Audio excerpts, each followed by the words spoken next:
we've committed ourselves to devolve 45% of the revenues of the previous year.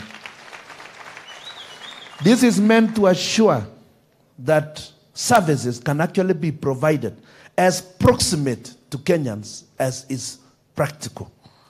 Because you cannot continue to have monies in Nairobi so that the demand-driven, not the supply-driven system only looks at the vote head and decide what to buy.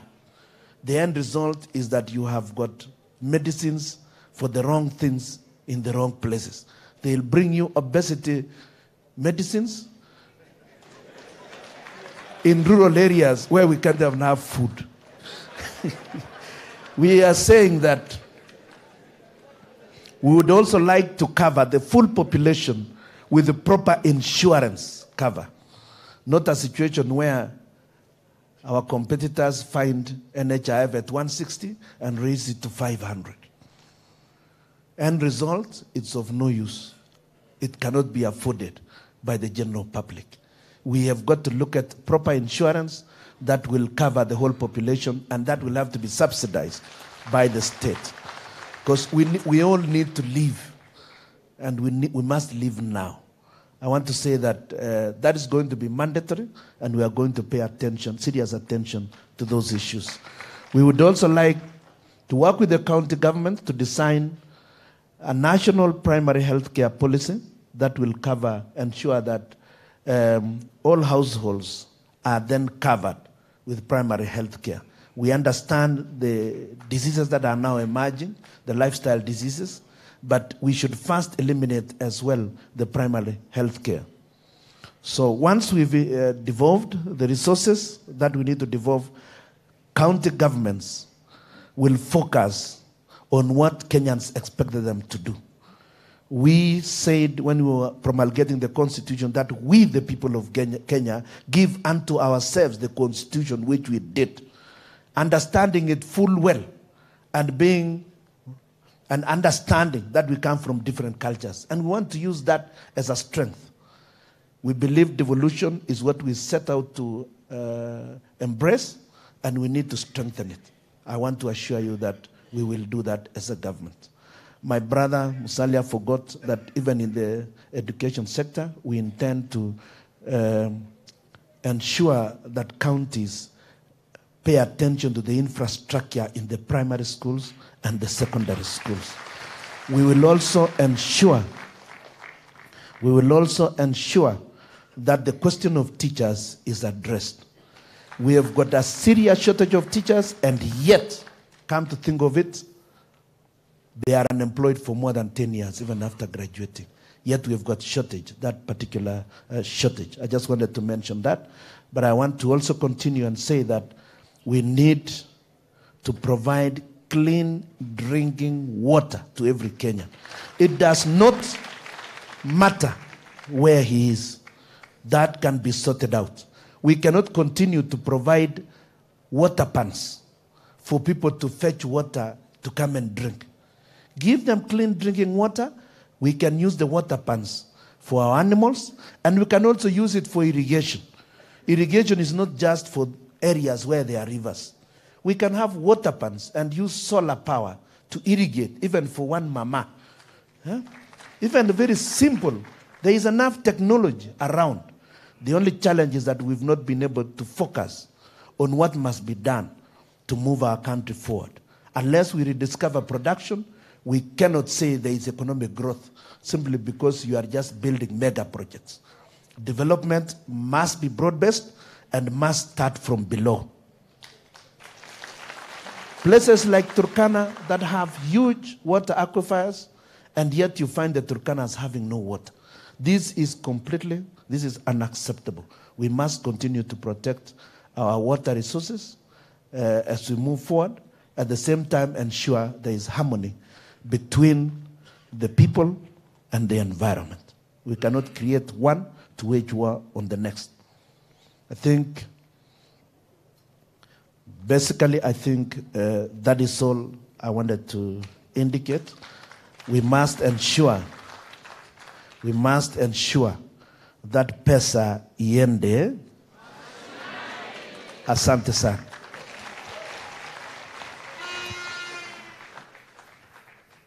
It is my hope that we as citizens are drawn to the issues being addressed here today through the NASA Manifesto, which is for the people, by the people, through their leaders.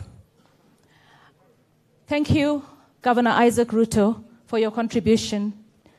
NASA will transform and touch the lives of Kenyans, mashinani, ndani, ndani, ndani. Now, let's take a look at ICT, civil society, empowerment of the vulnerable citizens of our country, constitutionalism, and the rule of law. NASA has so much more to offer the good people of Kenya. Mimi naitwa Calvin Owiti, Kibera ndio constituency. Niko na 30 years old. Mimi naweza sema place yote pale kuna slums hii world kuna crime. Kulikuwa na ile initiative ya mlango 10. Mimi sijaiona, hata pale naishi sijaiona kitu kama hiki happen. Na sisi kama wa Kenya itabidi sasa tuishi kama mandugu. Mimi naitwa Calvin Owiti, Kibera ndio constituency. Niko na 30 years old. Mimi naweza sema place yote pale kuna slums hii world kuna crime. Kulikuwa na ile initiative ya mlango 10. Mimi sijaiona, hata pale naishi sijaiona kitu kama hiki happen. Na sisi kama wa Kenya itabidi sasa tuishi kama mandugu. My name is Pamela Kamsoi Maktolo. I am from Kibera constituency and I live in Nairobi County. I don't feel secure in my neighborhood. I would count myself among the few Kenyans who probably live in areas where somebody would believe is very, very secure because we have a wall and we have watchmen at the gate and we have vehicles being checked. But that does not mean that we are that secure. So I do not want to imagine what other people who don't live in similar places feel about this, because insecurity has become a different matter in this country. The police could be trying to do their best to keep the country secure. And I would want not to take this up with the police. I would want to take this up with the government. Let me use the example of Kapedo when I want to talk about insecurity in such areas. What exactly happened? We saw a scenario where police hired a few recruits, recruited them, trained them for probably about a month or so. These boys did not have a lot of experience in this, and the next minute we knew they were the ones who were being deployed to go and fight people who have been in cattle rustling for God knows how many years. Back to Baringo, corruption again. The government is not doing enough to secure people in Baringo. How many people have died, women and children, over this cattle rustling? So many of them. What is the government doing about that? For me to feel secure and for me to feel that the government is doing enough to make me and the rest of the country secure, I would want to talk about one specific thing called motivation. I feel our police force is not motivated at all. Look at where they live. Look at how they sleep. Those are not homes. Why can't the government do something to actually improve the lives of the police so they feel secure themselves before they can be able to be there for us? Good evening, fellow Kenyans. Today is a day like no other.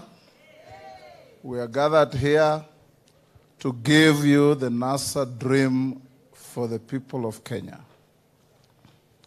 We know that the challenges that face security in this country are born out of bad governance, poor leadership. Our police force is demoralized, is demotivated, and sometimes end up venting anger on the very people they're supposed to protect. We as NASA are going to ensure, one, that we have an adequate population police ratio to cater for our security. We'll continue with the reforms that the Constitution 2010 envisaged in making a police force turned into a police service that is going to serve the people of this country. We will ensure our policemen and women are not only well trained, but are well paid and are given adequate and proper housing. I do remember when I was a young person at the University of Nairobi, I had an uncle who was a policeman. And every time I visited him, they used to live in structures called uni-huts.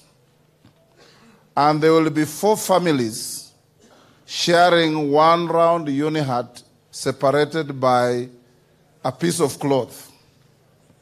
You do not expect an officer treated like that to go out there and put his entire life at the defense of other Kenyans. This will change with NASA.